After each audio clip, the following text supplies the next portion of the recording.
আজ বানাচ্ছি মাছের চপ। এই চপটি টমেটো সস বা কাসুন্দির সঙ্গে বেশ দারুণ লাগে খেতে। এই চপটি বানাবার জন্য আমি 4 পিস কাতলা মাছের পেটি নিয়েছি, যাতে কাঁটা বাছতে একটু সুবিধে হয়। এখন মাছগুলি লবণ, হলুদ ও একটু পাতিলেবুর রস দিয়ে ভালো করে সেদ্ধ করে নেব। সেদ্ধ হয়ে গেলে মাছগুলি ভালো করে ছাড়িয়ে নেব। এখন কিছু গরম মশলা, গোটা ধনে, গোটা জিরা, মৌরি ও শুকনো লঙ্কা শুকনো খোলায় ভেজে গুঁড়ো করে নেব। এখন ওই কড়াইতে সরিষার তেল গরম করে পেঁয়াজ কুচি, কাঁচা লঙ্কা কুচি, রসুন বাটা ও আদা বাটা ভালো করে ভেজে এর মধ্যে দিয়ে দেব সেদ্ধ করে কাটা ছাড়ানো মাছ, ম্যাশ করা আলু, কুচনো ধনেপাতা ও লবণ।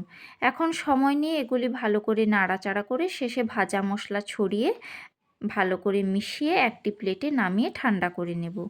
এখন একটি মিক্সিং বোলে কর্নফ্লাওয়ার ও জল দিয়ে একটি ব্যাটার বানিয়ে নিচ্ছি।